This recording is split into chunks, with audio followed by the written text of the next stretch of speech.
Okay. All righty. Good afternoon, ladies and gentlemen. This is Brock Beard from lastcar.info. I appreciate you guys tuning in. I know it's a little bit later than we usually do. Our post-race shows had to do a little spring cleaning here immediately after the race, but we're definitely going to be talking about all of the crazy action that we saw today at the Roval and yesterday, for that matter. We had no shortage of storylines to discuss. Also, a little bit of a pregame for the Buffalo Bills tonight, facing the Kansas City Chiefs in a rematch of the AFC Championship game. Thus, the hat and the little Ralph Wilson Stadium coaster necklace thing that I picked up in Las Vegas. So a little bit of that will not be a big part of the show. The big part of the show, of course, will be a discussion of what happened today at the Roval.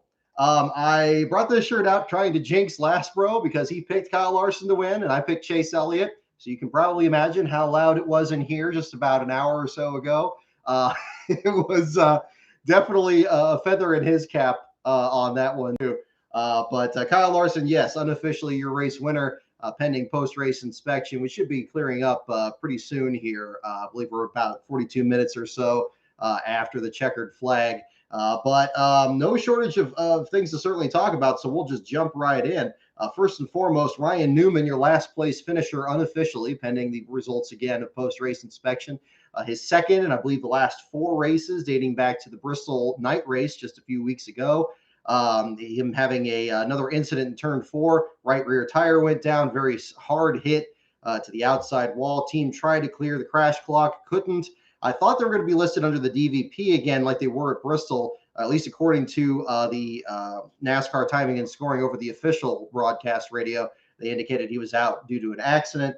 And looking at the race results here, I still haven't refreshed them since then, but we'll see if there's any change. Yes, still listed as an accident for Newman's last place finish here. First time the number 6 has ever finished last in a Cup Series road course race. Of course, when you think the number 6, you think Mark Martin and his dominance at Watkins Glen, win at Sears Point and everything in that era there. But yeah, even back to further back, it has some old dirt track last place runs for the number 6. There's also been large gaps in that numbers last history. Mark Martin himself, when he finished last, I believe in 2 consecutive races in 2000, those were the first in at least 5 or 6 years. And then even further back than that, it goes well before even the founding of Roush Fenway Racing as well. But regardless, unofficially your last place finisher, so we'll have an article on that later tonight, again, pending post-race inspection. AJ Allmendinger with engine failure after another strong run. Looked like he was actually going to have an outside shot at going 2 for 2 after his amazing performance at the absolutely controversial Indianapolis Grand Prix race back a couple months ago. And we'll certainly talk about why this weekend had very similar controversy, especially on Saturday. But Allmendinger ends up next to last after the engine failure. Excuse me, Justin Haley in the 37th spot. There were reports that the car was losing power getting back up on the banking there during the late stages of the race. He didn't want the engine to let go and cause a caution that he probably could have avoided, which is yet another thing that ended up playing a factor in the finish of this event. Haley in the 37th spot, Cody Ware in 36th, and Corey LaJoie rounding out the bottom 5 in 35th. A brutal hit that both he and Joey Hand had into the turn 2 barrier. Seemed like that was kind of the trouble turn for a lot of competitors this weekend. Justin Allgaier in the Xfinity Series race as well. But I think LaJoie and Hand's accident, especially LaJoie's part of it, probably one of the hardest hits we've seen into that particular corner since we've started. I know the Heartburn turn that's now no longer the Heartburn turn with the DeWalt sponsorship on there seems to get a lot of the attention, especially when somebody runs off course. But in this particular case, it seems like there's another pinch point there that really makes it kind of challenging for a lot of the competitors throughout the field there.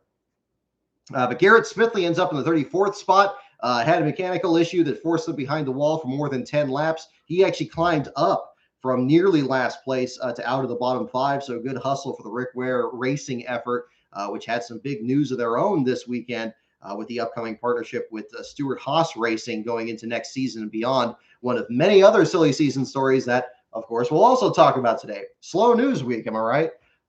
So we have all of that played out. But yeah, then you don't have to go too much further up to start seeing some playoff contenders, and that sort of leads us into the battle for the win there. Again, congratulations to Kyle Larson on a well-deserved victory, even though it gave Lastbro almost a lock on our own fantasy championship this year. Great run for the number 5 team and a great hustle. I think it really speaks to the professionalism of this pit crew, that they were not completely thrown off balance by, of all things, an alternator failure and having to do a massive repair and somehow not lose a lap and have to come up through the field in a very unpredictable race. A race, mind you, that Larson wasn't even in last year after what happened, surrounding him last spring. He wasn't even in this race last year. In fact, his ride with Matt Kenseth was involved in an accident with Chip Ganassi Racing effort there. So this was an altogether new experience. He'd been around in the years before, but it's been a couple of years since he's run it. So very similar to his win at Sears Point earlier this year. Again, kudos to Dale Jr. for actually calling it Sears Point during his discussion of William Byron during today's broadcast. Very much a situation where you don't have a lot of experience and you try to get the best run that you can. In that same mention there, talking about Joey Hand and his accident with Corey LaJoie, during timing and scoring, when I was looking at it, he was running in the 22nd spot in what was, again, basically a Stewart-Haas Ford, just entered under the Rick Ware Racing banner. We've seen a lot of cooperation in and around the Rick Ware Racing team between Xfinity and the Cup Series this year. The latest news coming about that seems to kind of shed a little bit more light about that. But certainly in this case, they had a great run there with the 52. Unfortunately, just wrong place, wrong time, which is so easy to get into trouble at this track. And for Joey himself, I'm not sure if he even ran any sports car races at the Roval. If any of you guys know in the chat, definitely bring it up there. I know he's got more of a history where he had run the 24-hour races, Sebring, Daytona, and so forth. But definitely a different set of circumstances there. So, but before we even get to too much further past the alternator issue and the rally towards the finish of the race, we certainly have to talk about what's undoubtedly got the most traffic from social media this afternoon, and that has to be the ongoing feud between Chase Elliott and Kevin Harvick. And if it is truly at an end, if we really actually saw the culmination of what took place at Bristol just a couple of weeks ago at the front of the field. Again, as has been played so often by NBC, so much to the point that there was actually kind of taken away a little bit from actually covering the race during today's broadcast. Seems like they just couldn't contain themselves how much they were going to show that replay of the incidents at Bristol and the confrontation on pit road there.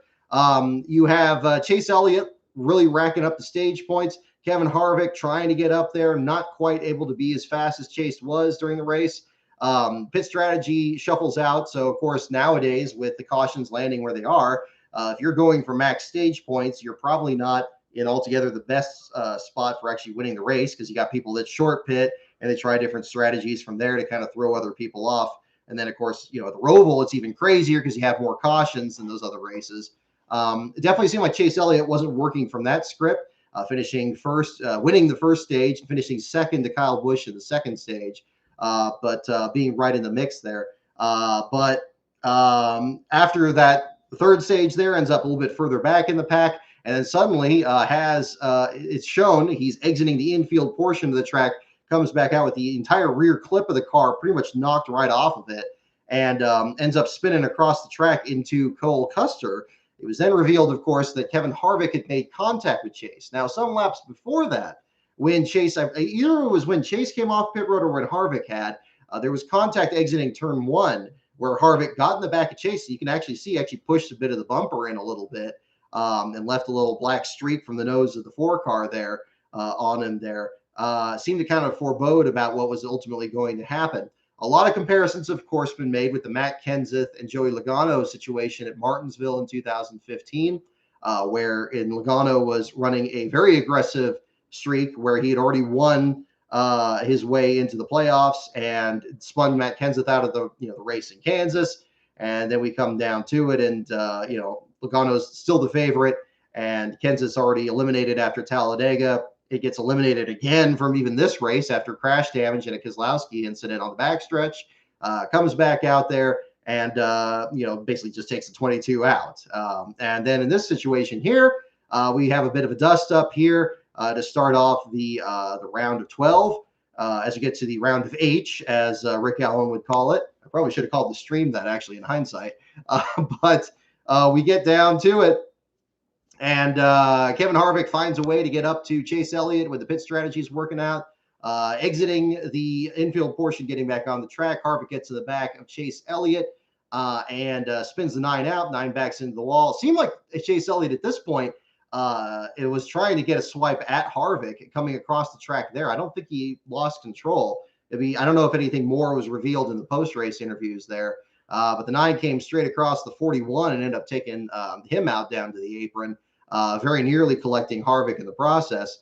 And again, at this point, there's certainly plenty of people in other armchairs such as this that are going to ask questions about if that balances out what slight may or may not have happened at Bristol. But certainly in this case, it definitely gave Chase Elliott reason to get back out there. Now, not the smartest of strategies, I would say, to indicate over the radio that you're going to do something with Harvick. I think that could probably be deduced without you actually saying something, but it's easy for me to say as somebody not sitting in the driver's seat in a car worth hundreds of thousands of dollars, going for a championship that's worth even more, and you're the most popular driver in the sport, and you're getting wrecked by the same guy that kept you from ending the Hooters curse back at Bristol. You have a situation here where, it looked like we were going to set up for something. NBC's cameras were right on it again, waiting for a moment where Harvick and Chase Elliott were going to tangle. They crossed the start-finish line. Chase Elliott is roughing up Truex to try to get to the inside with Harvick not far in front of him. But before Chase could even lay a bumper on the 4 or even get in within shouting distance of the 4, Harvick's car inexplicably has the exact same problem that Brad Keselowski had in this race a couple of years ago and Chase Elliott did last year or the year before, if I remember correctly, with him actually plowing straight into the wall. Didn't get off as lucky as Chase Elliott did, where he was able to keep going after the damage to the nose of the car. Absolutely destroyed the right front of the car, a little bit of a fire under the hood, and Harvick's championship hopes eliminated in dramatic fashion there, the number 4 car in that situation. Now, at this point, assuming things stay the same in the point standings and Chase Elliott advancing and Kevin Harvick not, it seems like it would be ridiculous to do on Chase's side, certainly, to keep anything going with that rivalry. And of course, I think the broadcasters were bringing that up too.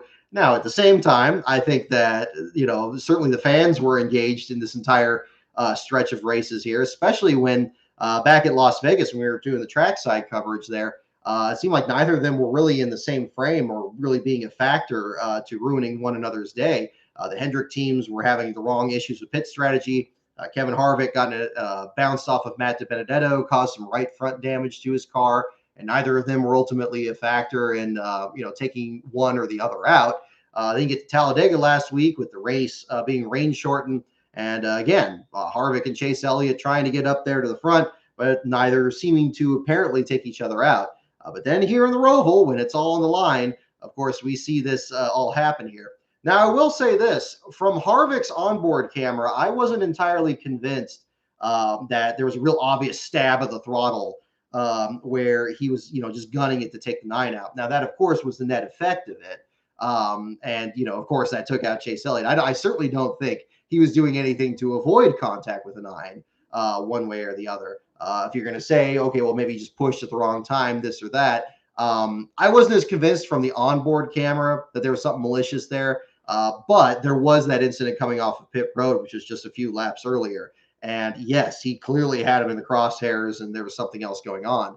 I think what was much more convincing in that context of the Harvick versus Chase thing is when they did the reverse angle of the cars coming out of that corner, you can see that Harvick's car almost puts himself in the wall in that same incident after getting into Chase. The Chase backs into the wall. Harvick kind of swings out and almost puts himself in the fence at that time. It seemed like he carried so much momentum into that corner, taking a swipe at the 9, that he almost could have been eliminated even at that moment.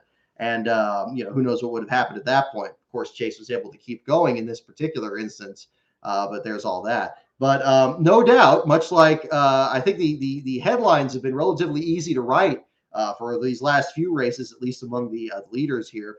And it is more of a consequence of what the playoffs allow or encourage, really. We kind of look at the boys have at it era in 2010 as some kind of remnant of the past, being 11 years ago. But when you create rules that encourage over aggressive driving and not only just doing the best you can to get as many points as you can, to win as many races as you can, to put yourself in the best position for a championship, when things are constantly reset and restarted and reset, where you're basically throwing a caution flag through multiple rounds of the playoffs and then multiple rounds within the races themselves, you create a situation where it's really hard to do a long-term strategy. It's all about short-term gain. It's all about doing what you can out there. I'm surprised there's not more rivalries generated from this than there are. It seems like we're getting about the same number of them as we ordinarily would have with a full season championship. But the consequences are more immediate, and certainly this was the situation here. Now, Chase Elliott had a good rally in this race himself, much like his teammate, and was able to get in a position where he didn't have to be eliminated from this contention. Of course, that was also on the shoulders of William Byron, yet another Hendrick driver who seemed to have an outstanding run out there. I had picked him last week at Talladega because I thought that was going to be the moment that he was really going to make his move. It seemed like in the last couple of super speedway races, he was kind of lurking there in the top 5, looking to capitalize if one of the usual suspects, like the Penske guys, were going to slip up at that point. This certainly wasn't the case this time around. Part of it, I'm sure, was the rain delay, but the rain shortening of the race. But also, of course, Byron being involved in that incident towards the end when he was already running maybe about 14th, which he seemed to be doing for most of that race. But a difficult set of circumstances there.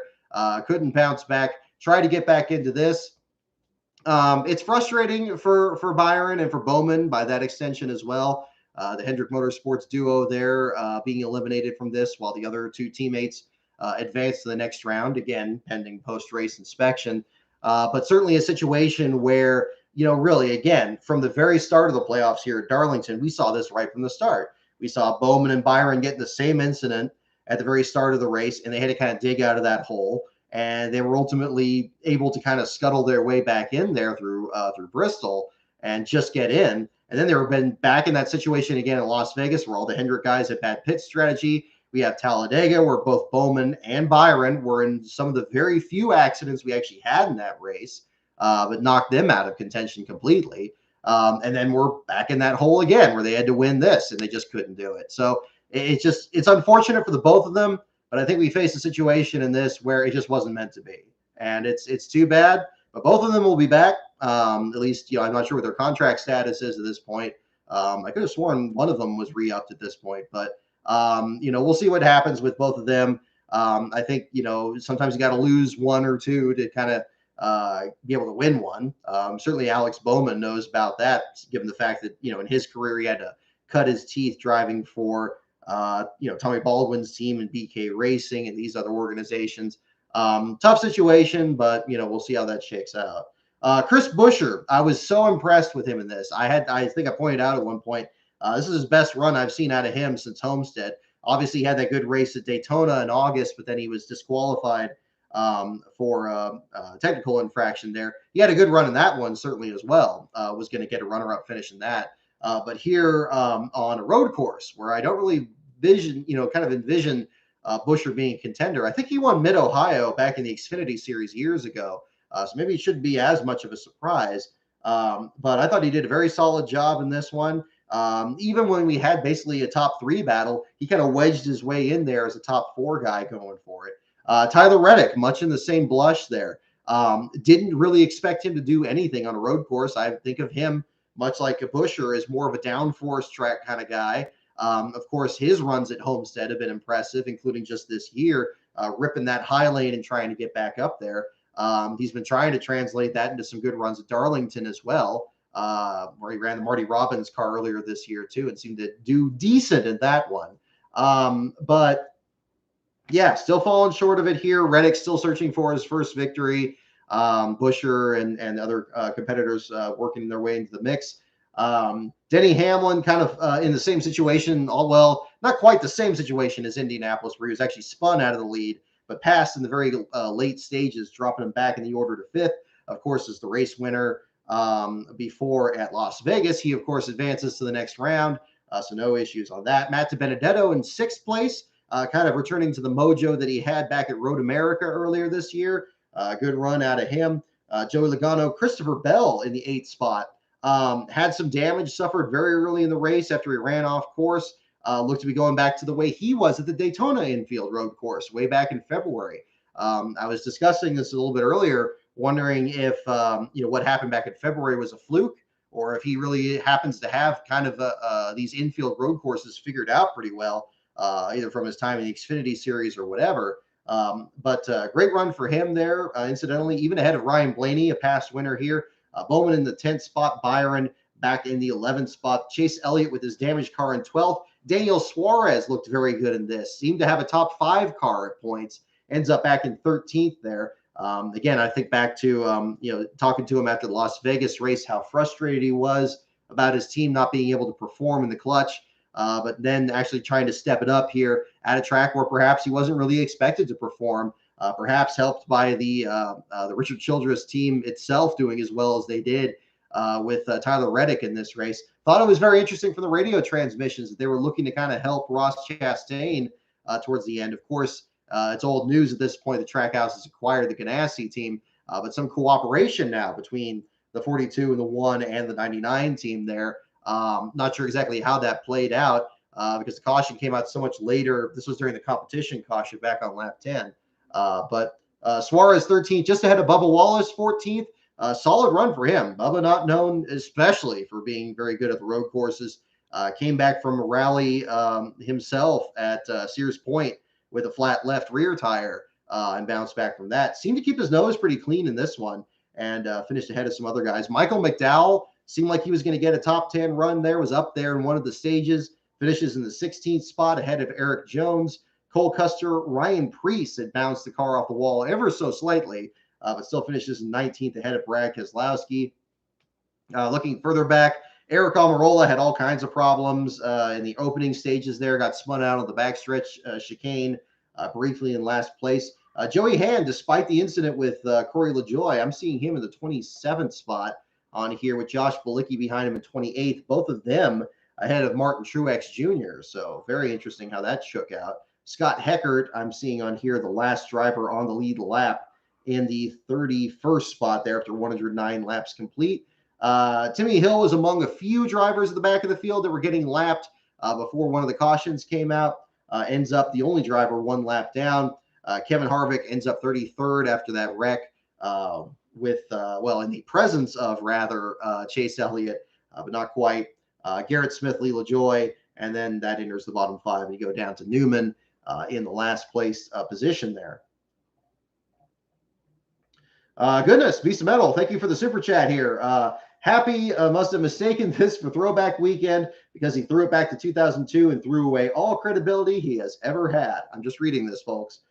Good thing the racing gods ordered up a boiling QT of a quart of instant karma to spill in his lap. Well, that's very well put, Beast of Metal. I have to admit, it was strange to see, and that's why I kind of called the stream this the press square to intimidate thing. I don't remember which video game it was, but I remember that always cracked me up, that you would be following somebody in traffic, and then you can like hit this button, and it would make the other guy screw up. I don't know if you're just like, you stare at them or something, or you just kind of, I don't know. It was just kind of that ethereal function in the game, I guess, that did that. And that's what it felt like when Chase Elliott was up there and he was getting around Truex. And I was surprised from the onboard. My first thought was, oh, he was probably looking in the mirror. He was like doing this, doing that, like you're reenacting that scene from Duel or something. But it didn't look like he was. If he was looking, he wasn't moving his head that much at that point. But clearly the spotter was aware of it. And unfortunately, just the worst possible timing. Probably the corner that's the easiest one to overshoot, even when you're coming out of that chicane there right before the start-finish line. And he ended up being a victim of it. We see it again every year, right from the start, when Stanton Barrett plowed up that wall, messing with the brake bias on the Rick Ware car. Kind of that kind of situation there. So really tough to say from that situation. But yeah.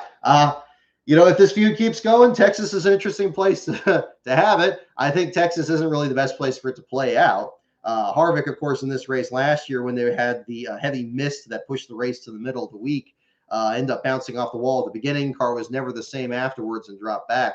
You could have a situation very much like we had back at Las Vegas, where if you had a slight bit of contact in traffic, suddenly you got just an earth-shattering problem that's not going to allow you to stay in contention.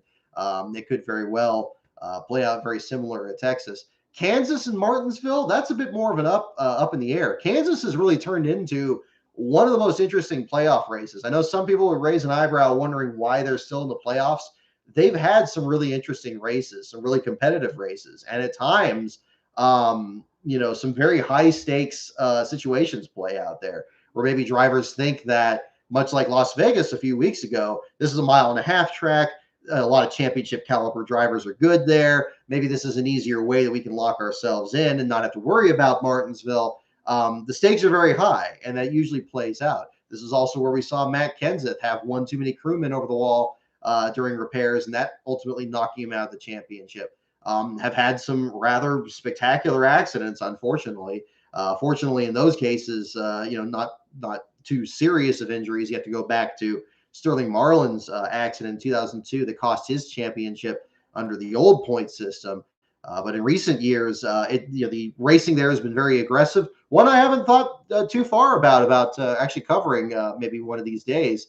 We're still putting our schedule together beyond Sears Point for next season, but we're certainly going to find out.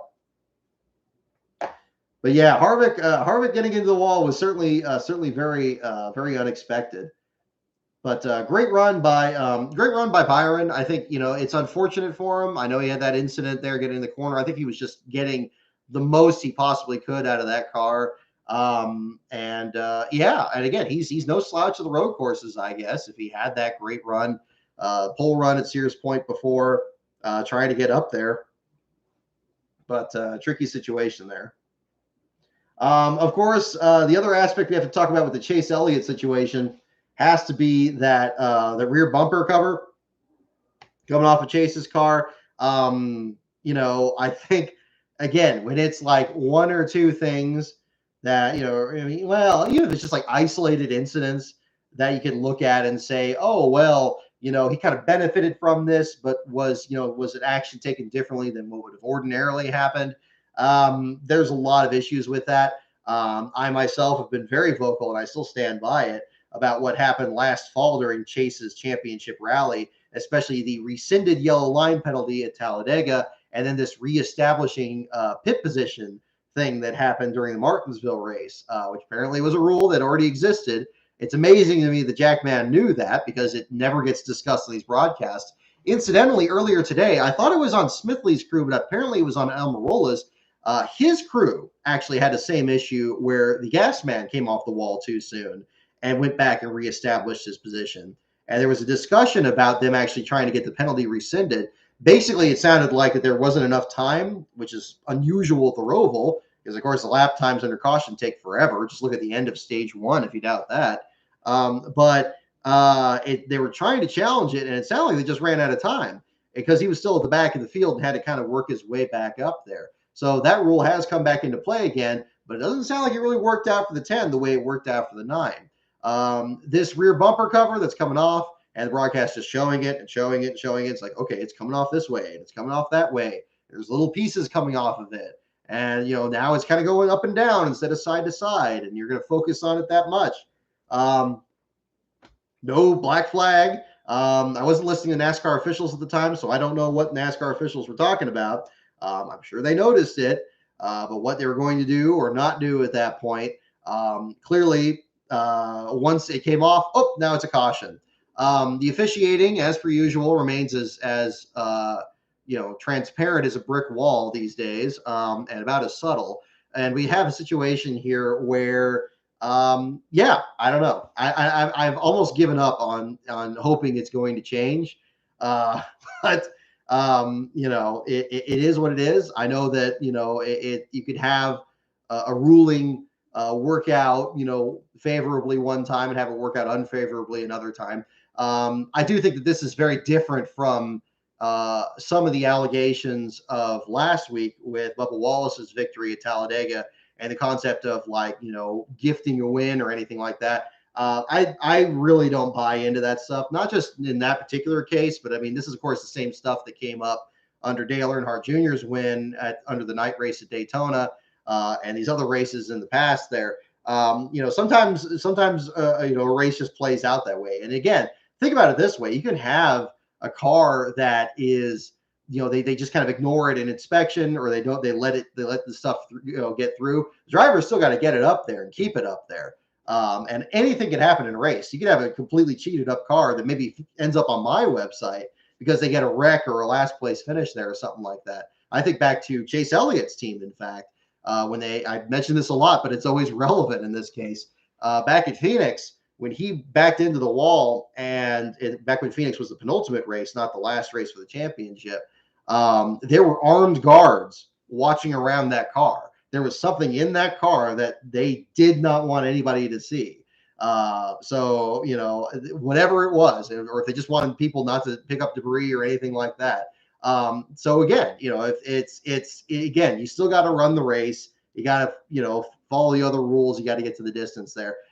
That is different from when it's like a rule situation within the race where you can see that something is not being enforced consistently, and you can see the net effect of it, where it's like, oh, if this person gets black flag, they're going to lose a lap, and there's no way they can get back into the race because it's only 9 laps to go. That's a little bit more in that area where it's like, well, is that manipulating the outcome, or is that just kind of worked out that way? Whereas Chase Briscoe spins out on the front straightaway, and it's a caution. We need to have a caution, even though nobody else ran into him. The 14 kept going, and there was no purpose for that. So again, it's I think officiating versus tech inspection. I mean, you can look at the officiating aspect of a rain delayed race or rain stopped race, but it was pouring there. I mean, and they were trying to dry the track again. I think they made a good full faith effort on that to get it going again. Much more than they did on Sunday, I might add. That's I think it's apples and oranges, basically what I'm saying in that situation. So, and I know there's a lot of discussion on that still, but everything. Let's also talk about what the hell is going on with with our good friend, with our man in the stands for the fans' eye view. What was going on with Rutledge Wood there in the infield, where he was talking with a couple people in the infield there? Was this a Let's Go Brandon situation, or did something else happen? It looked like, from the visuals, I've gone over this a little bit on when people were posting it on Twitter there. It looked like he was going to, I don't know, play football, or he was like, saw somebody recognized, he's kind of doing this. And this other guy jumps in from camera left here. And during this whole thing, the whole voice is muted, so you don't know what's going on. Now, obviously, there's time delays, and if something inappropriate happened or whatever, but at the same time, now you have something where I guess it wouldn't surprise me if this becomes like a new meme or something. People are going to try to guess from lip reading or something what was going on. That's kind of who knows?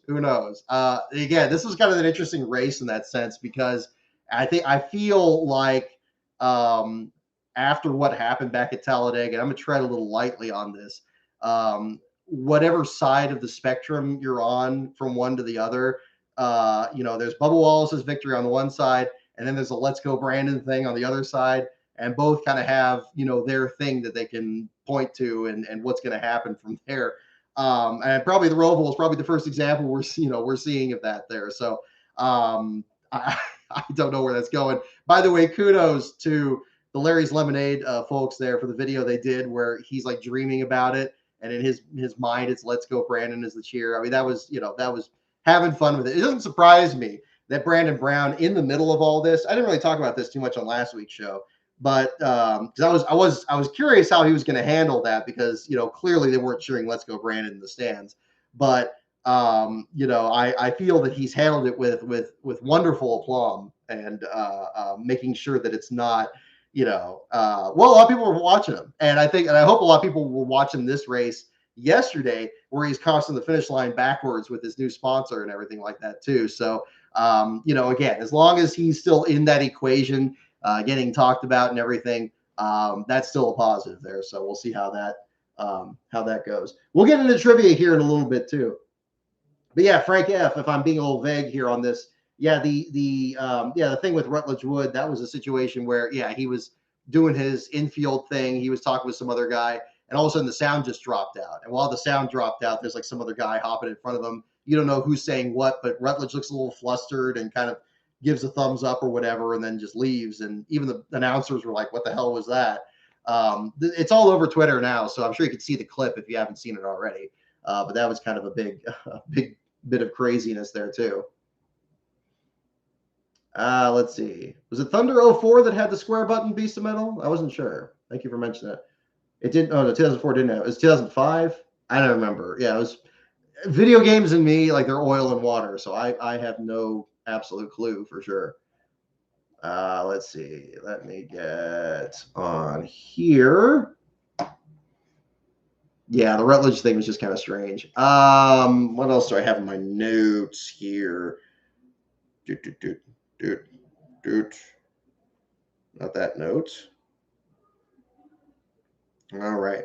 So we'll go into the Xfinity race here because we certainly have to talk about one of the biggest controversies from the Saturday race, and that was those rumble strips entering the chicane. Now, I didn't notice if those were there before. Apparently, I think Pockers tweeted that they had been. So, okay, if they had been there, it's surprising to note that this particular instance didn't happen. So you had a situation where Josh Bilicki's coming down the back straightaway at full bore. The brakes don't work. He's got several cars in front of him because he's actually climbed up to mid-pack and has a decent car. Had driven all night to get there after his flight from Chicago was canceled, and gets over to the racetrack just for this to happen. Brake failure happens, goes off to the side there where those rumble strips are, and one entire strip of it gets ripped out down to the bolts. The bolts themselves, some of them ripped right out of the pavement and damaging it there too. Destroys the entire underside of the car. Splitter, of course, roots in like a forklift and just yanks the guts out of the car. And you got the oil leaking out of it, a long caution, of course, a red flag resulting from it. Completely unnecessary.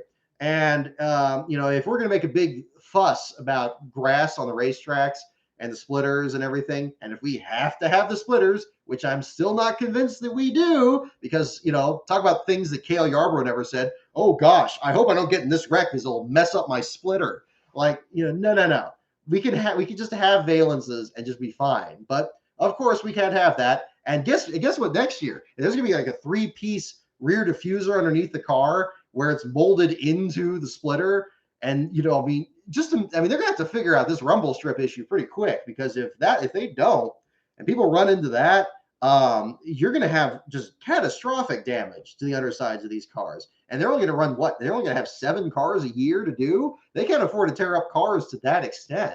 So I'm kind of shocked that they're going to kind of create this situation where you have not only grass, but now speed bumps at some of these road courses you're looking at that are going to completely rip out these cars. But now you have a whole situation underneath these cars where it's going to be a whole other problem. Now, we'll see how it plays out, because I know there's different things they're doing with the air and so forth, but still seems like it's a problem that's waiting to happen. And yes, it is another unfortunate episode to follow up Indianapolis. I will give credit where credit's due.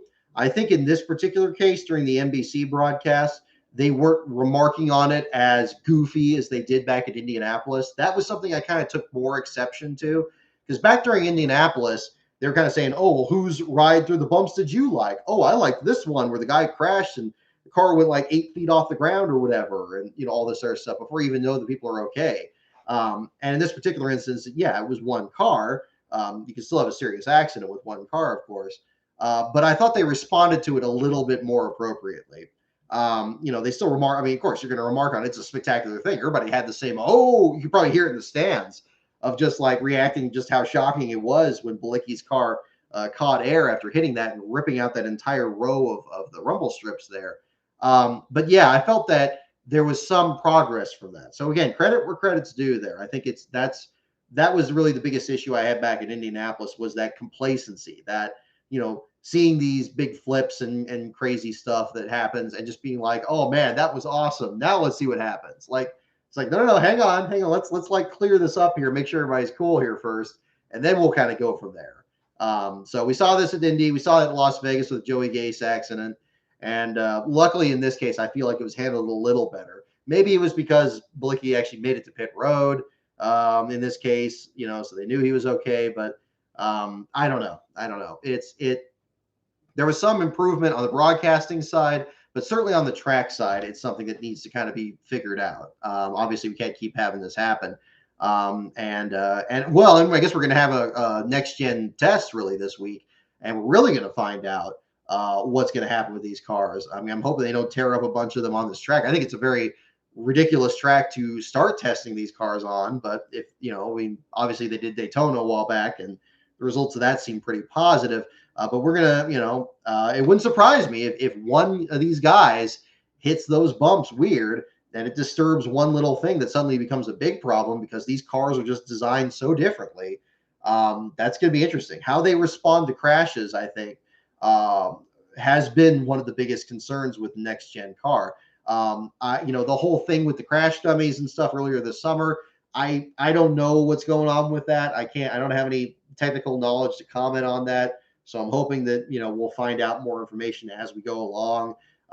But again, I'm just thinking logically from the way they're designing these, the underside of the car and the uncertainty of what's going to handle it. I don't know what crash test they're doing.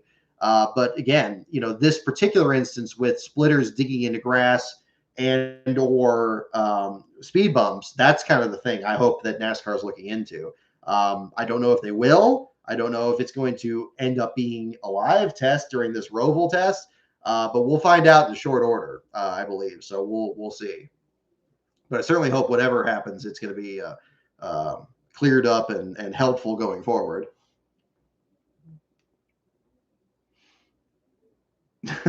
Beast of Metal, you're on Team Splitter here. Thank you again for the super chat. Stop using these terrible wrecks to peddle the pseudo-scientific team valence agenda. The splitter is needed to generate front downforce. # Team Splitter. Well, they can generate front downforce, but hey, they generated front downforce through any number of different ways with these older cars. But it could be just something that is so ingrained into the cars these days they can't get rid of them. But I don't know. I don't like it. And that probably still needs to be re-examined. If the solution is what they're doing with the splitter with the rear diffuser next year, maybe that's the result. But again, I have zero clue on that. Yeah, I mean the big thing I remember is that if you had the splitters, they had like little bolts that you could adjust, and I remember nobody ever even touching those. Like there's like, okay, we want to make sure it's just straight because if anything gets warped, air is going to get under there and the car is going to be messed up because you had that ridiculous gap. I think that was one of the. I mean, if you probably had to do a poll on what people didn't like about the car tomorrow, most would probably look at that rear wing and just be like, "What the hell is this?" And nobody seems to adjust it or anything like that, and they just couldn't integrate it into the paint scheme very well. Probably that second part would be that gap below the front bumper where the splitter braces were. That was just ghastly, and I think they just said like, oh well, look at this. Here's an exposed thing that you can do repairs to, and it's like, well, look, if you need to do those, those are kind of repairs you do maybe in the shop, but you're not going to do that on pit road. You're not going to say, oh, loosen this nut on the splitter bracket or something like that. I mean, the brackets. I mean, they didn't. I wasn't doing the trackside broadcast back then, so I don't know. I never really saw one up close. Well, let's see, 2010. When I did Sears Point, and I don't remember really looking that close at them there. But I mean, again, they seemed like they were just really exposed, and it was such a finite design that I couldn't see any advantage to tightening or loosening them or raising or lowering the angle of the splitter. I think you just want it to be flat and dead on, and just whatever it was. But again, that's above my pay grade, so I'm not sure on that. But yeah. No dirty air again. Yeah, we get dirty air now. We're creating dirty air. Like, my goodness.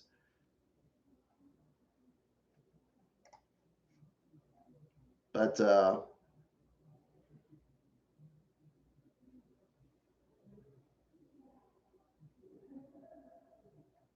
yeah.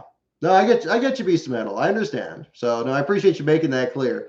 But again, it's still there has to be some kind of way to make it a workaround. Again, and the way that they're now creating cars that are, I mean, again, we're creating cars that are so aero dependent now. Who's to say you're not going to have dirty air with these cars? I mean, that's completely up in the air. Like, I mean, literally, you could have a situation where the air needs to circulate through the car in such a way that it's almost like a Formula One car or an Indy car or something. And every channel is created in such a way. So I don't know. But yeah, but I don't know. We'll certainly have to agree to disagree on that one for sure. I just think I think the biggest thing is again, when you have the grass, when you have these speed bumps here, the punishment doesn't fit the crime. If you don't want these drivers to run off course and you don't want them to slide into the grass and tear up Humpy Wheeler's grass or whatever, or whoever the other track promoter is now, it doesn't seem like they deserve to have the entire guts of the car ripped out just for a mistake like that. And the valence allowed for that. You may have an aero push situation, which was worse towards the end of the 2000s when you had the Twisted Sister cars. Certainly, I think that is the other element you can kind of look at and say, okay, well, look, these cars have been massaged in such a way and so expertly crafted that the gap between like the top teams and the small teams is just impossible to bridge. That a Hendrick car is going to be like a some kind of warped like glass fixture, and then a Morgan McClure car is almost straight because they can't fashion it that way. They're trying to kind of catch up. It becomes like Formula One. I think that's kind of an aspect too. Now, obviously, as Rutledge Wood himself pointed out during the broadcast today, it's like, wow, look how straight this new car is. Look how straight all the lines are, all while doing these tight shots on the car where you can't see the lines very well, or it's a 3/4 view where it's not really seen very well. So I don't know, but that's a whole other thing. Ah, boy. Yeah, the ability to spin and win. Exactly. If you want to see, if you spin out in the grass or something, we've seen some great rallies from mechanical issues or rules infractions. Like Kyle Larson's thing today, like Truex's start violation at Richmond where he won after that. Things of that nature. But again, yeah, the spin and win. It seems like once you spin into the dirt, it's treated again like a Formula One race because you just know that splitter's got some damage on it, that you've knocked the oil pan loose or what else under there. Yeah, I don't know. Looking at the rest of the Xfinity race, I've only touched on this here so far. So the back of the field here, Gray Galding in last place after locking down the 74 car on the backstretch. Mike Harmon's 74 car has had all of the team's last place finishes this year. The 47 has not finished last a single time this season with Kyle Weatherman. As we go into this stretch run of the season, the 74 has seen a number of different drivers behind the wheel. Galding just the latest of those at the back of the field. Balicki's incident brought him to third to last, just behind or ahead, rather, of Chris Wright. Brett Moffitt in the 0-2. Eliminated with some damage that he suffered from the beginning of the race that didn't get much better. And Ryan Vargas running at the bottom 5 with a snapped axle on the number 6 Maintenex Chevrolet for JD Motorsports. Several drivers were looking to have some great runs there. Not just the fact that AJ Allmendinger has won yet another road course race, and in the similarly convincing and dramatic style we're used to seeing him in Xfinity, and even in his limited cup runs here as well. Him getting the victory over Austin Cindric, both of them leading almost the same number of laps. Daniel Hemrick in third, Haley fourth, Brandon Jones fifth. Preston Pardus from 37th on the grid to finish in 7th place. His new career best run, his previous best had been 8th, which I believe was at Road America. Great run for him in the number 90 car. Mario Gosselin's team has always been a surprising effort here from time to time, and particularly on the Roval here. Josh Williams had a good run at this race last year, seemed to be on a good track to have one this year, but a couple of incidents on the last lap really jumbled the order and unfortunately resulted in Pardus being about the only real surprising guy up there. Sam Mayer, the 8 car, was kind of surprising in both races this weekend. This being, of course, a JR Motorsports entry with Sam Mayer trying to track down Allmendinger. Seemed like he was really putting him to task, actually, and filling his mirror there and bumping him around the track. Would have been great to see that battle actually reach its conclusion. Unfortunately, Mayer ends up in the 10th spot at the finish. Josh Williams was looking to get in the top 10. He ends up spun out in that last chicane there. Back to the 11th spot. Alex Labay dropped out of the top 10. And then the other big drawbacks there, both Sage Karam, who reportedly got a time penalty for cutting off the last chicane and not properly stopping short of the finish line, and of course Ty Dillon, who had some news of his own earlier today. The Chris Auer effort there, the number 23 car, looked like he was going to get a top three. He was about third or fourth after some incidents on the back straightaway. Ends up having to settle for a 26th place finish, one of the worst since his run there in the 23 car. But doesn't show how strong he was, in fact, in that race. Had a fantastic run going. That team, I think, is one you really have to look at, perhaps to kind of spoil the party for the guys at Colleague and JR Motorsports and these other programs that are kind of dominating all the wins as we reach the late season push here for the championship. Very pleased with Ty Dillon. Very pleased with the news that he had earlier today. For those of you who don't know, the news broke earlier today that GMS Racing is going to run the number 94 car in the Cup Series next year, and that Ty Dillon will be the driver. So a great turnaround for him. I think that this year has done him a lot of good, getting his confidence back in the Xfinity Series. Again, his runs on the 23 car have been great. I do believe that anybody who gets in the 23 car does well. Blaine Perkins can certainly attest to that from Talladega. And Tyler Reddick when he was second at Homestead before his own technical infraction there. Yeah, Ty Dillon, I hope that he has the best runs he can. The 94 car still winless in the Cup Series.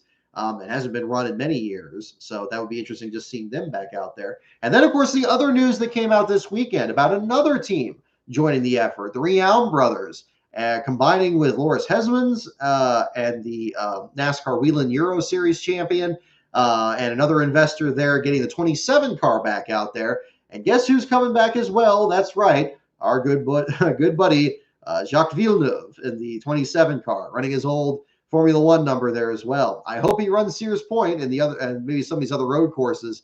I know with the large number of road courses in the Cup Series, Hesmans and Villeneuve are going to have a hard time kind of splitting time between who's going to get which race. Ideally, I mean, obviously things are still pretty unpredictable out there, especially up in Canada.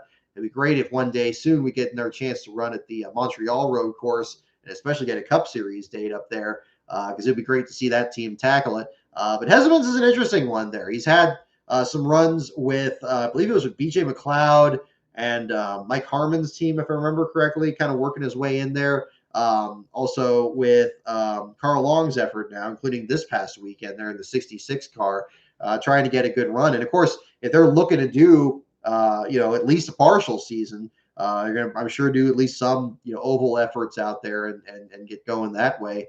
But yeah, good to see. I remember I'm thinking back to a time where you would have a lot of different teams come out of the woodwork. People just see what they can do. I mean, they're almost like, people just trying to come out west and seek their fortune and all that. I guess come out east in this case. People putting together cars and trying to get back out there. It's an interesting shift because a couple of years ago, I know from some of the small teams that were looking ahead to the next gen cars being a way to kind of even the playing field and just kind of working things out in the meantime to kind of build a program to get there. And now we got these other programs that are just kind of jumping in there right from the start and knowing that the car is going to be run the full time, so they don't have to do what Team Red Bull had to, where you jump back and forth between the car and tomorrow and the older car back then. I think that really bears well for maybe some of these new programs coming in there. Now they're going to have a lot of obstacles to overcome, but I think they're encouraged by what we've seen out of 2311 Racing and Trackhouse this year. Now with Bubba Wallace with his win and Trackhouse being very good today, and certainly knocking on the door of getting their first win. So we'll find out how that all shakes out here at the same time. But kudos to both organizations. Certainly wish them the best of luck. And if they end up in last place, we're certainly going to be talking about them too and tracking their progress from one race to the next. And that'll be an exciting thing to talk about. Hope they both run the Clash as well. Still planning on running covering that next year with the other news coming out this past week here about different protocols that are in place. But we'll certainly work that out as best we can and get you guys some good trackside coverage from there to start 2022. But of course, in the meantime, our coverage next time is going to be for Phoenix for the championship. Waiting to hear back on the credentials here so far, so we got our fingers crossed on that. But I did order the magnet already for the door. So that'll be coming in the mail this week. We'll get that set up there. I know the postage system is kind of unpredictable here at the same time.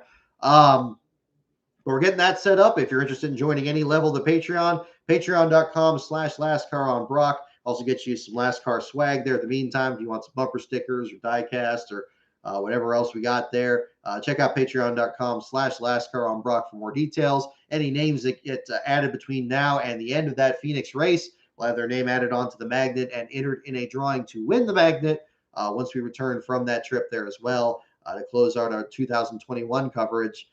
And what a year it's been already between we had the All-Star race, we had Sears Point, we had Vegas, just got back from there a couple weeks ago, and now rounding it out with that. I think this is now our new mark for most races we've actually done in 1 year.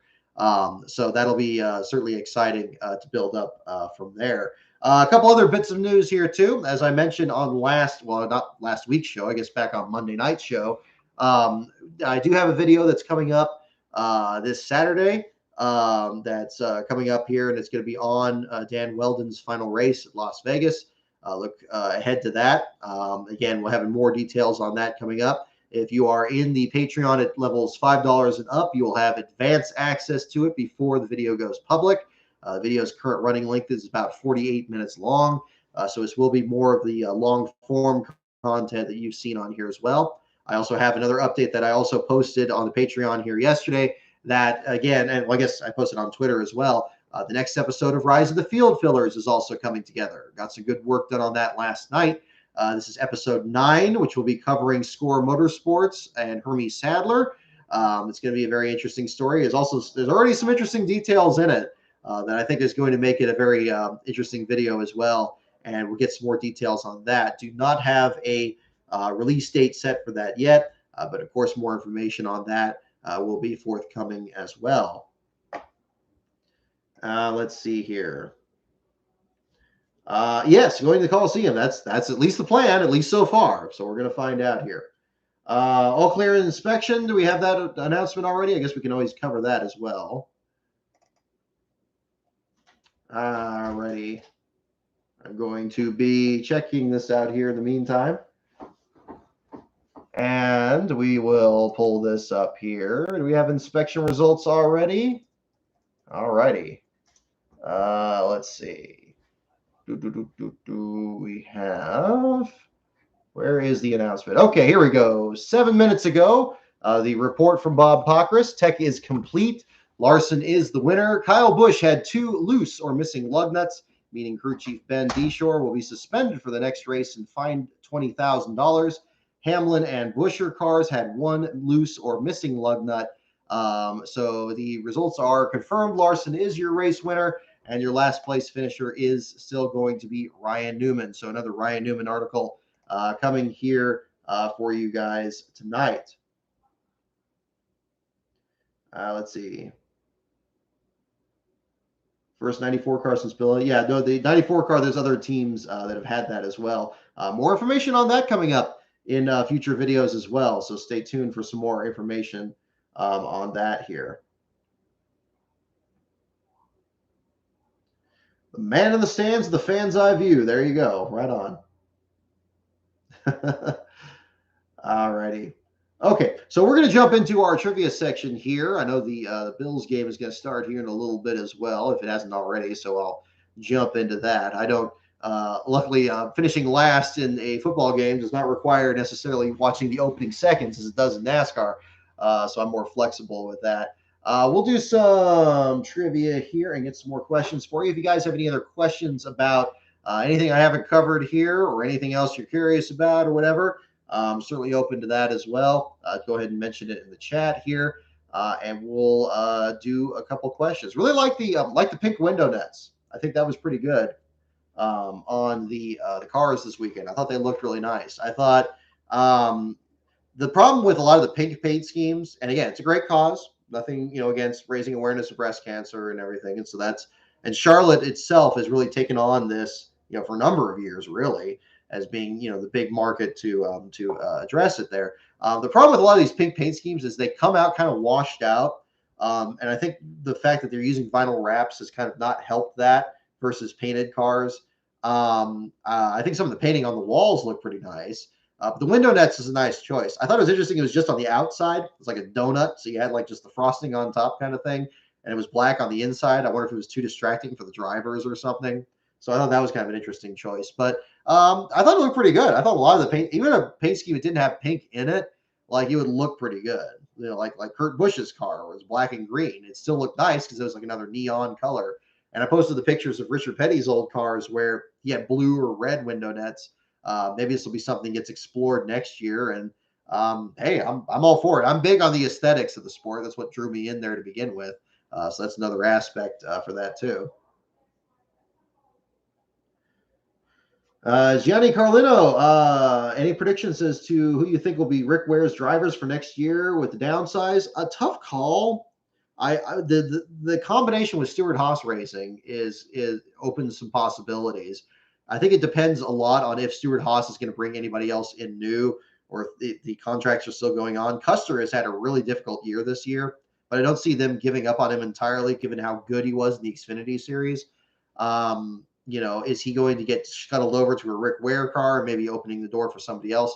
Ware themselves has had such a large lineup of drivers that have had varying degrees of success. We've seen some improvement out of Cody Ware. We've seen some improvement out of James Davison in the very few starts that he's had. And I think Josh Bilicki is a consistent driver. He can only do so much with the equipment he has. I hope the technical support helps any of them there. It sounds like they're going to be a reduction in force in terms of how many cars they have. I wouldn't imagine they're going to run more than one or two cars. I think next year, since they have to completely revitalize their lineup. But how that's going to work out and who's going to drive it, not sure. I've heard a few people mention Riley Herbst, which is surprising to me. I didn't realize he was kind of in play. But of course, it makes sense now in hindsight because, of course, there's a technical alliance there with Stewart Haas on that program as well. Obviously, a driver that has a ready-made sponsor, that's a big deal there. And how that's going to work out. Yeah, I'm really not sure. I'm kind of reluctant to take a stab in the dark on that because, I don't know whose contracts are in what position.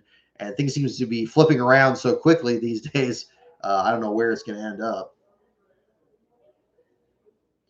Let's see. Charles Peterson, thank you. I hope they kick butt too. All righty. Let's see.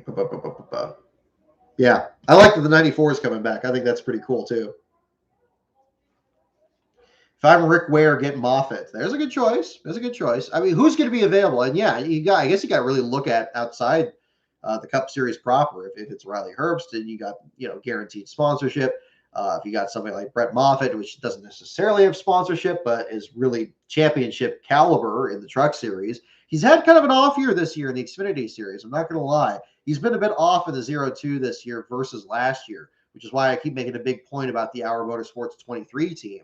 I think they've pretty much kind of taken the mantle now as kind of the flagship for the organization this year. It's very surprising and kind of frustrating. I don't know what's going on with Moffitt this year. It doesn't seem like they have the same sponsorship issues they had last year, but just performance is off, much like Ryan Sieg. And of course, Sieg has had the added issue of switching manufacturers.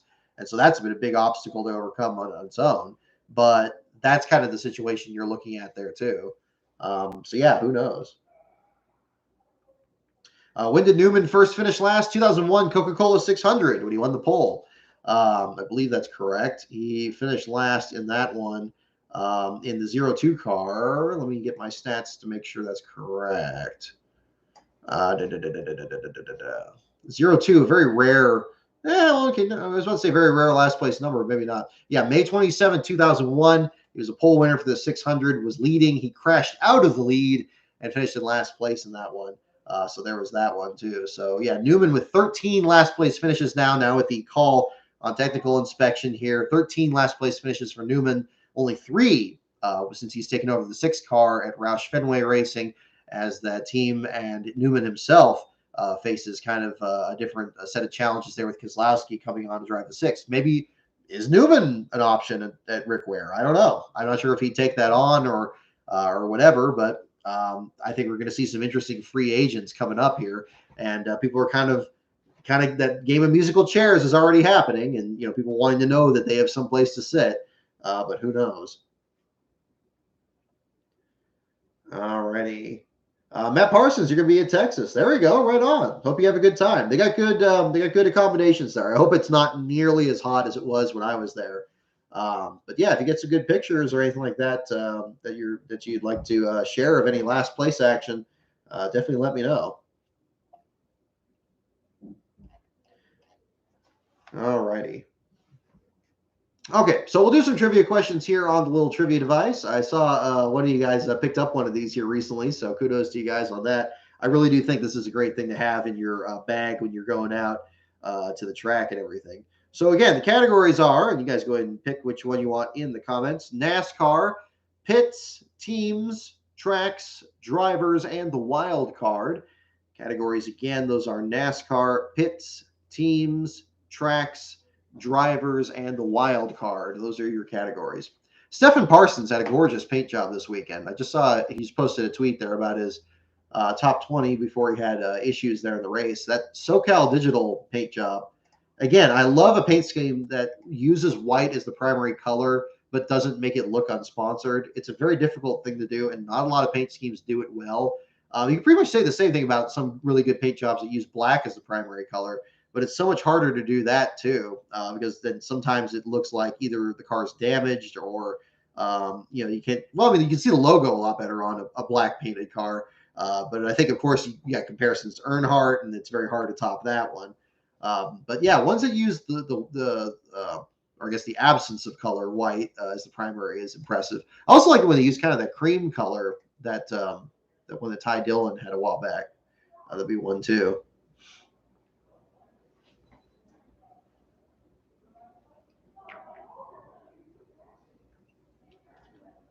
Yes, 20 years ago, no tires, just gas. Exactly.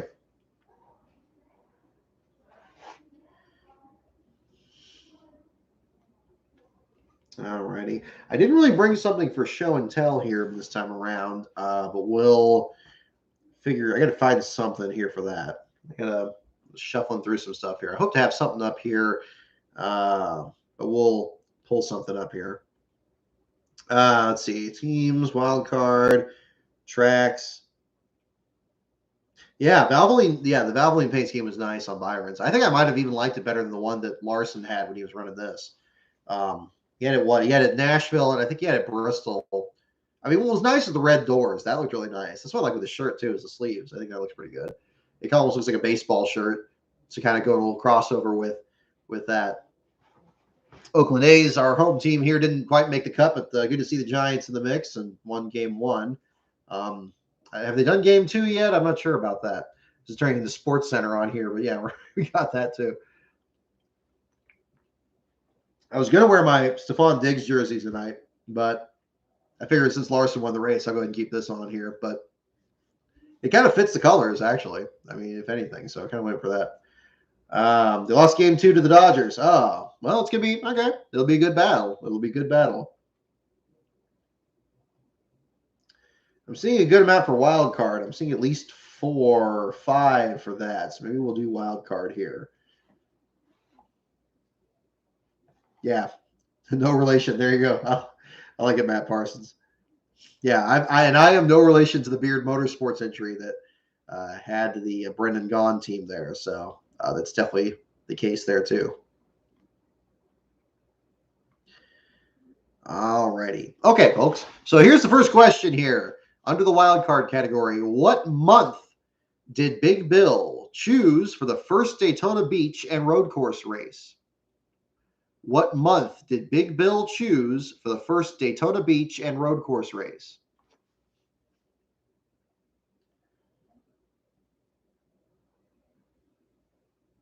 It's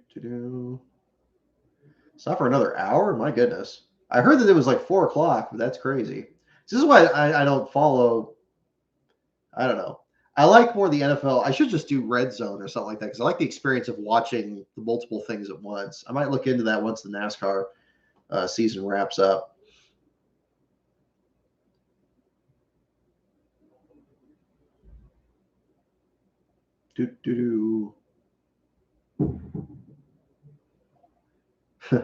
100% sure that a Rick Ware car would have been shown the black flag just racing. Yeah, no, I get you. I get you. That's certainly possible. Yeah. Oh gosh. Yeah. I love going to sports bars, Frank F. Absolutely. We had a. That's one thing I kind of miss a little bit. We had a really good one. I don't mind. I don't mind mentioning their name on here. They could use the advertising. Tailgaters Bar and Grill back in our old hometown for NASCAR headquarters. We went there every week when NASCAR wrapped up. Because the great thing is when NASCAR wraps up, it's like what, week 6, week 7. So you get a good time to just see all the games and stuff. I'm not a big Buffalo Wild Wings fan. Last time I went there, that place is kind of just the screens are too high up and it feels like you're watching it in a warehouse or something. But yeah, I'm sure there's something like that in our current area here. I just haven't really looked into it. But hopefully we'll find something here after that. And that'll probably be our routine for the first few weeks at least. Yes, Joey Hand was good. Mid-pack run before he got in that wreck and still had a good finish, even after he destroyed the back of that car there following Corey LaJoie into the wall. What month did Big Bill choose for the first Daytona Beach and road course race? Okay, I guess it's for February and May and Jeff Gordianary. I like that. October, the Bill Elliott Equinox, I guess. There you go. You have relation to writer John Green. There you go. All righty. And the answer is July. July is the one that Big Bill picked. Death Killer, looks like you got it. Were you the first? Johnny Carlino, I think you were the first there. Matt James and Death Killer after that. And Beast Metal also. Yeah, July. Yes, happy birthday to Dale Jr. Thank you for mentioning Sears Point on the broadcast. That was nice.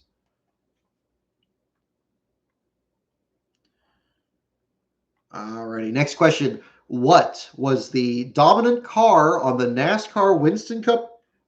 Excuse me. What was the dominant car on the NASCAR Winston Cup circuit in 1961?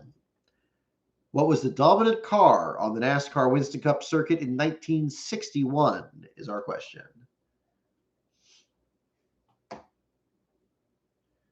Or if this question means there's after NASCAR's forming or pre-NASCAR in 1938. Good question, Dane. You're thinking ahead of the curve there. What was the dominant car on the NASCAR Winston Cup circuit in 1961? Try not to look it up there, but we'll do the answer from there. Landon Castle, just look at the Xfinity results again, finished 17th at the Roval. That was good to see. He's had a lot of mechanical failures this fall, so it's good to see him turn around. J.J. Yaley in 19th. Brandon Brown coming across the finish line backwards. That was pretty funny. Again, hopefully if people were attracted by the beam, but they went in there and watched the 68 car, maybe gave them some more attention for that program, I think that's a good thing there. And certainly him finishing 22nd backwards was pretty fun to see. Very, very Herbie-like move there at the finish.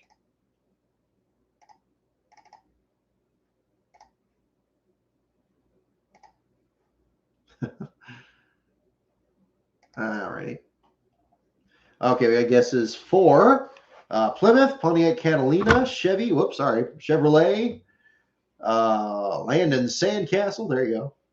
Dodge. Okay, here we go. What was the dominant car on the NASCAR Winston Cup circuit in 1961? The answer is the Pontiac Grand Prix. At least according to this. The Pontiac, there we go. Pontiac Grand Prix. Did Cole Custer do okay? He seemed like he was in a lot of trouble. 18th, I think if he was doing, hopefully, that's better. He's just been so off. But, yeah, top 15 would have been really good.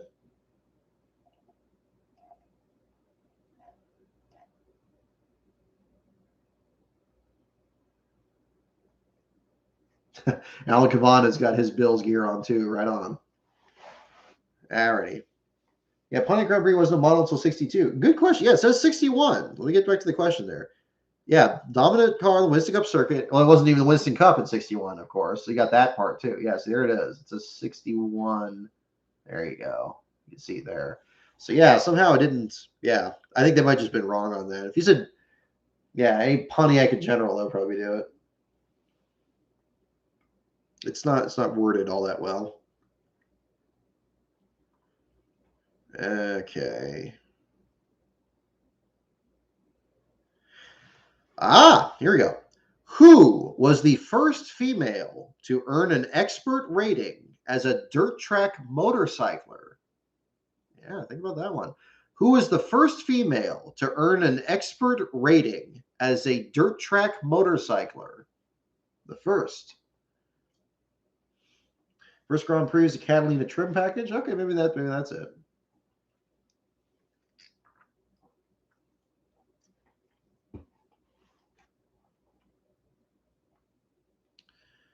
The first female to earn an expert rating as a dirt track motorcycler is the question.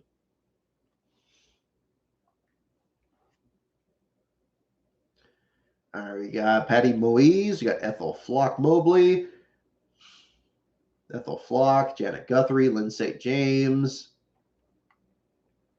Who was the first female to earn an expert rating as a dirt track motorcycler? The answer is Tammy Jo Kirk. Tammy Jo Kirk. I don't think anybody got that one. Danica Patrick? Nope, not quite.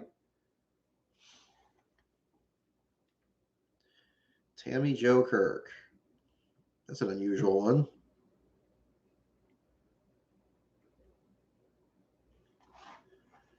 Do I have any notes here? Let me check. Yes, I do have that.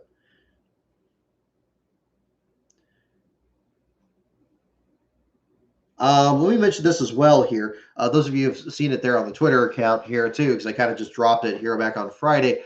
Big thank you to LASCAR supporter Blaze Zebratar, who sent over some diecast for a couple of charity auctions that are coming up here. The first of those was posted this past Friday with a couple of JD McDuffie 64 scale diecasts and a Kenny Irwin diecast.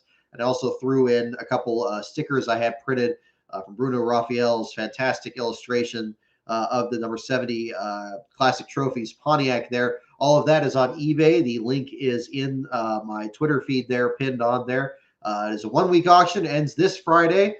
And yeah, the proceeds from that are going to go to the JD McDuffie mural. The funds are being raised there by Linda McDuffie there as an effort to get a mural put up there. They're still working on finding a location and a designer, and they're about a third of the way into their fundraiser. So I figured this would be a good way to kind of help them get a little bit closer to halfway here. So it's very early on. I started a very low bid to begin with because I want to make sure everybody gets a chance to at least participate in it there if they're interested. If you are interested, check out the link on their Twitter feed. There will be another auction coming up at the end of this month to lead into Phoenix. And that will also have some good stuff there. So big thanks to Blaze Zebratar for reaching out with the idea and now getting these together here. So kudos to you guys on that. Oh, you're in the chat. Right on, Blaze. Thank you again. So yes. Next question here. What Daytona 500 winner was born in San Diego? What Daytona 500 winner was born in San Diego? That is our next question.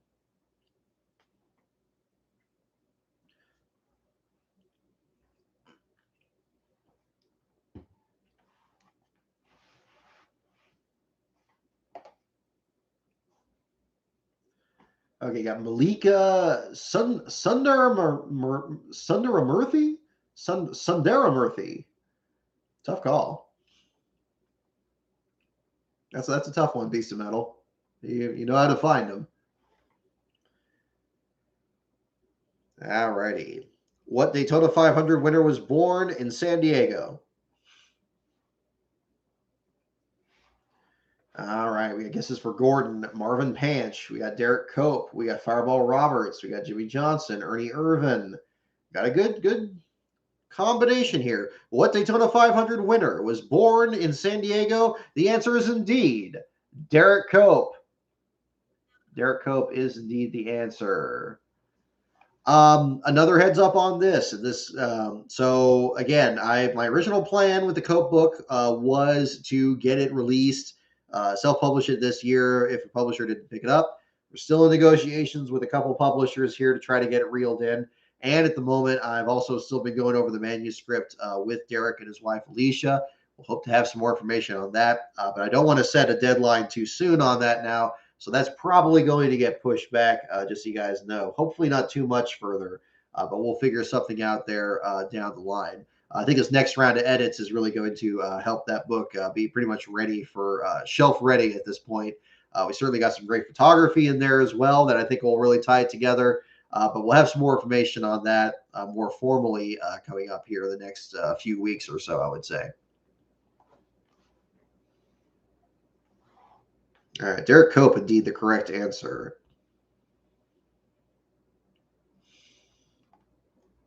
All righty, next question. What year in the 80s did David Pearson retire? Next question here. What year in the 80s did David Pearson retire? So we're looking for a year here. I'm glad you like the sticker, Joey. What year in the 80s did David Pearson retire is the question.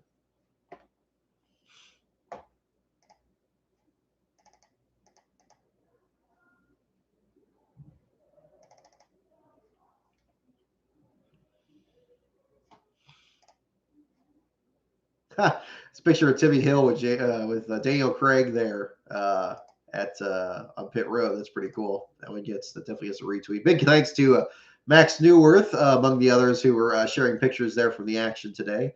So we got some good pictures there.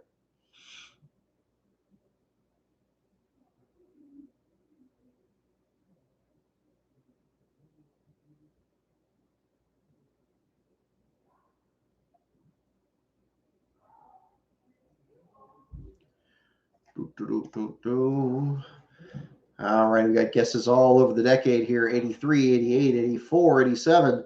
What year in the 80s did David Pearson retire? The answer is 1986, according to this. I believe it was actually 89. He tried to come back. He tried to come back in 89, and then he actually retired proper. But maybe 86 was his last start. Yeah, see, Charles Peterson, yeah, you're already bringing it up. So there you go. I think if you guessed 86 or 89, I would count that correct. And between the two, I'll say Matt Parsons, you were the first one with 86. Charles Peterson, you were the first with 89. So there you go.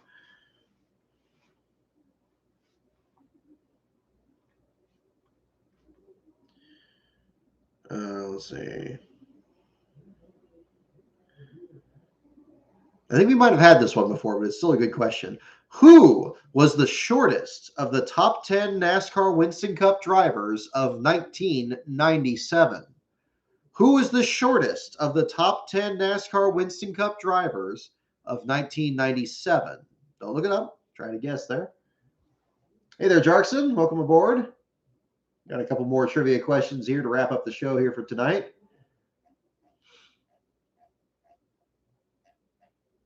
We've had technical inspection. We've talked about the relative benefits of splitters and road bumps. We talked about Harvick and his good friend Chase Elliott. Let's see. We got guesses for Mark Martin, John Andretti, Jeff Gordon. Got to be Mark Martin. Alrighty. Who is the shortest of the top 10 NASCAR Winston Cup drivers of 1997? The answer is indeed Mark Martin. The Mark V of Mark Martin. Boom, there it is.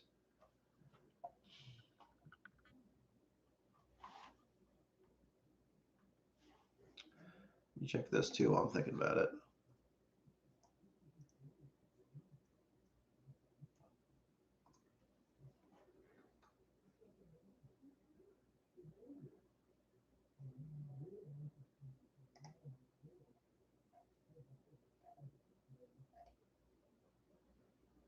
Oh, okay. Right on.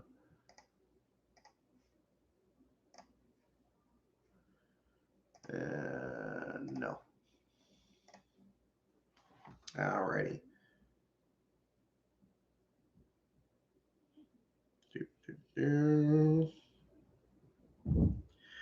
Alrighty, here we go. Next question. What cautious driver was nicknamed the Turtle for bringing up the rear in races. Got a weekend of turtles here, so I guess we got another one here. What cautious driver was nicknamed the Turtle for bringing up the rear in races? The tallest NASCAR driver, Michael. It probably was Michael. I mean, it's hard to think of other ones. There's probably more veteran drivers, or even further back in history. I think Herb Thomas was pretty tall. You know, it's hard to say. What cautious driver was nicknamed the Turtle for bringing up the rear in races?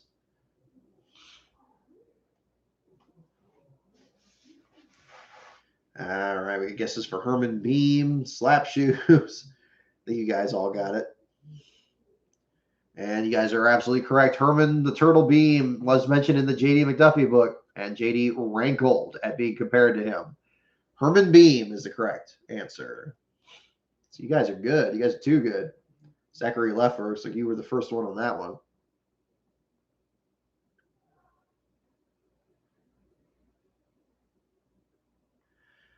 Alrighty.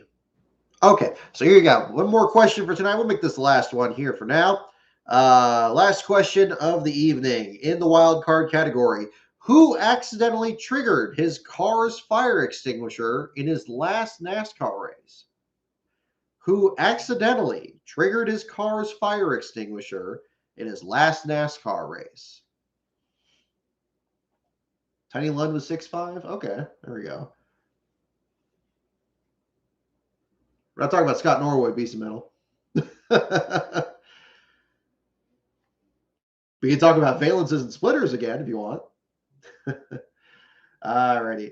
Who accidentally triggered his car's fire extinguisher in his last NASCAR race is the question. All right, we got Gant and Petty and dangerous AJ Allmendinger and Harry Gant. Allmendinger's got a lot more starts. He's ran today. Ned Jarrett, Patty Mahomes. Uh-oh. You're having fun now, I can tell. Who accidentally triggered his car's fire extinguisher in his last NASCAR race? Yeah, Petty does his on purpose. Yeah, exactly. It said the accidentally word is kind of confusing. It sounds like the predominant answer seems like it would be the right answer, but yeah. All right, so one more time here. Who accidentally triggered his car's fire extinguisher in his last NASCAR race? The answer is Ned Jarrett. Ned Jarrett. I think one of you got that. Maserati 9, you got it. Congratulations. Excellent.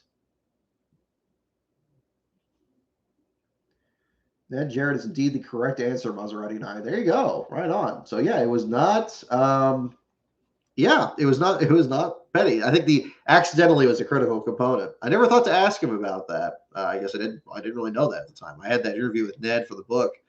But yeah. Well, there you go. Well, okay, folks. Well, that will about do it for the show tonight. I hope you guys have enjoyed it there. I know I certainly have. Talking about the action at the Roval. Our next show is going to be whenever the heck they get the Texas race in next weekend. Hopefully, we don't have the same weather issues that we had with the mist that was in the Dallas-Fort Worth area last fall. But the Texas races, both the Xfinity Series and the Cup Series, will be covered on the website. Lastcar.info. Got an article on Ryan Newman coming tonight, and our usual coverage throughout the week. So stay tuned for more of that. And yeah, our next show will be after the Cup Series race here, usually about 15 to 20 minutes after the race. Is a little bit later here tonight, but that'll be a different situation next week. So have a safe week, everyone. Thank you guys for tuning in, and we'll catch up. We'll catch up next week. Go Bills.